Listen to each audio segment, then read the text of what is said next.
말랑말랑 우리말 오경영 선생님입니다. 여러분 잘 지내셨나요? 선생님은 요즘 속담 강의를 하면서 속담이 입에 더 붙어서 친구들과 대화를 할 때 언어 표현이 더 풍부해지고 있는 것 같은데 여러분은 어떠세요? 그렇다고요? 좋아요. 오늘도 우리의 표현을 더 풍성하게 만들어줄 속담을 공부해 볼게요. 오늘은 이응, 지읒, 치읓 이 세 가지로 시작하는 속담 모두를 공부해 볼 건데 바로 시작하겠습니다. 자, 첫 번째 표현은 어린아이 3년 찾기. 자, 자신이 아이를 찾고 있는데 3년이나 찾고 있는데 내 등에 업은 아이래요. 이런 황당한 경험 해보신 적 있나요?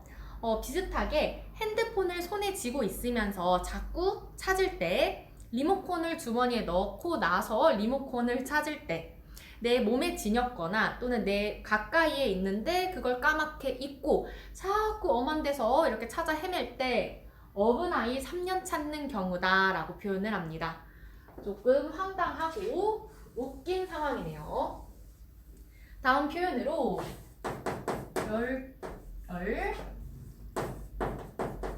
12가지 제주에 제주가 12가지나 있는데 12가지 제주에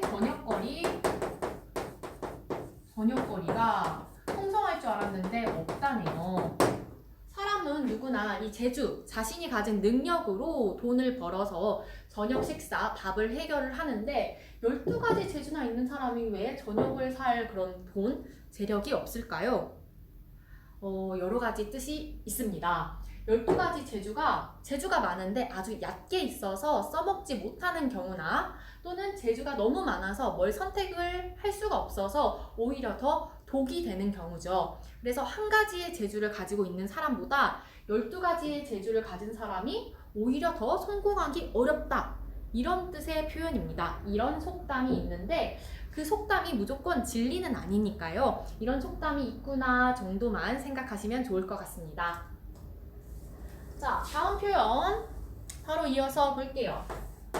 오리 보고 빽빽오리 아니에요. 선생님 좀 띄어쓰기를 해볼게요. 오리 보고 심리 4km입니다. 4km 심리 간다. 자, 이 표현은 장사꾼들에게 쓰는 표현이기도 한데요. 오리는 0.005예요. 따라서 1,000원의 물건을 팔았을 때 5원의 이익이 남는 경우입니다. 따라서 아주 작은 이익을 보고 물건을 팔기 위해서 심리 4km나 이동을 한대요. 즉, 장사꾼들은 작은 이익을 얻기 위해서는 고생을 많이 한다 이런 뜻으로도 쓰이고요. 조금 나쁜 표현으로는 장사꾼들이 돈에 대해서 너무 집착한다 이거를 조롱하고 놀리는 의미로도 쓰이니까 이 표현은 조심스럽게 사용을 하시는 게 좋을 것 같습니다. 오리 보고 심리 간다.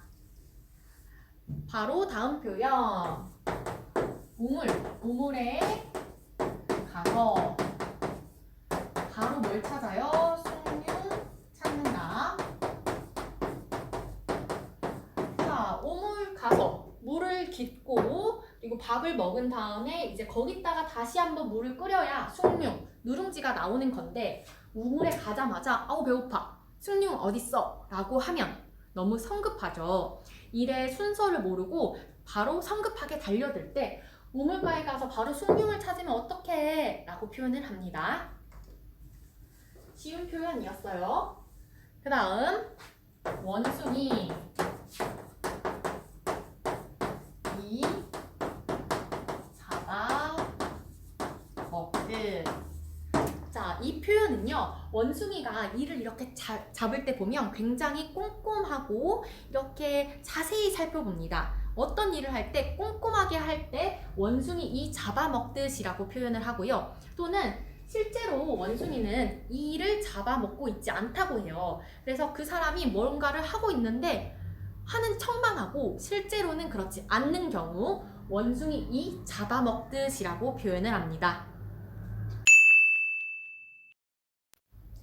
자, 이어서 지읒으로 시작하는 속담을 공부해 보도록 하겠습니다. 죽은 자식, 아이고야, 자식, 나이 세기. 네, 자식이 죽었는데 그것을 잊지 못하고 땡땡이는 지금쯤 몇 살이겠구나, 몇 살이겠구나 이렇게 나이를 세는 것을 뜻합니다. 이것은 어떤 일이 잘못된 일이 끝났는데 계속 되뇌이는 경우를 말해요. 즉 소용이 없다라는 겁니다.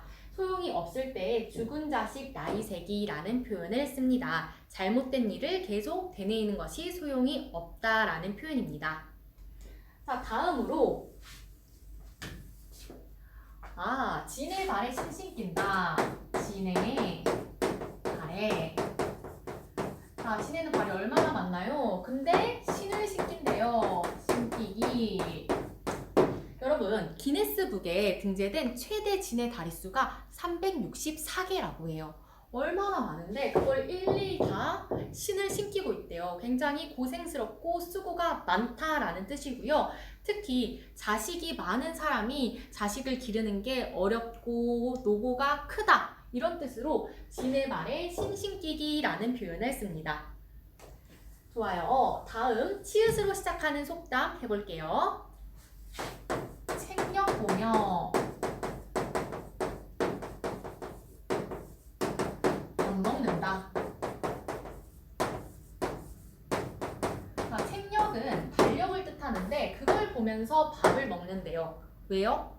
밥을 먹을 수 있는 날과 굶어야 하는 날이 따로따로 있기 때문이죠. 그만큼 가난한 상황을 뜻하는 표현입니다. 생력 보며 밥 먹는다. 그만큼 가난하다. 가난한 상황을 비유적으로 나타낸 속담입니다. 이해하셨으면 바로 다음 속담, 마지막 속담입니다. 치마가 12폭인가. 치마는 대부분 한 2~3폭 정도 됩니다. 그래서 폭이 이렇게 넓어지는데 치마가 12폭이나 되면 얼마나 이렇게 퍼져 있겠어요. 그래서 걸을 때마다 그 치마 자락을 정리하느라 이렇게 여기 보고 이렇게 저기 보고 해야 합니다. 따라서 이 사람 저 사람 보면서 한마디씩 간섭하면서 오지랖을 부리는 경우가 많이 생기게 되는 거죠. 그래서 오지랖이 넓고 간섭을 많이 하는 사람에게 야, 너 치마가 12폭이냐? 왜 이렇게 여기저기 신경을 써? 이런 식으로 치마가 12폭인가? 라는 속담을 활용할 수 있겠습니다. 어떻나요? 속담 굉장히 재밌지 않나요? 선생님과 배운 속담이 굉장히 재밌으셨을 것 같은데 선생님도 이렇게 설명하는 재미가 쏠쏠합니다. 여러분도 친구들에게 배운 속담을 설명하면서 선생님의 마음을 좀 느껴보셨으면 좋겠는데 좋습니다. 오늘은 여기까지 하도록 하겠습니다. 이상 말랑말랑 우리말 오경영 선생님이었습니다. 다음 영상에서 만나요.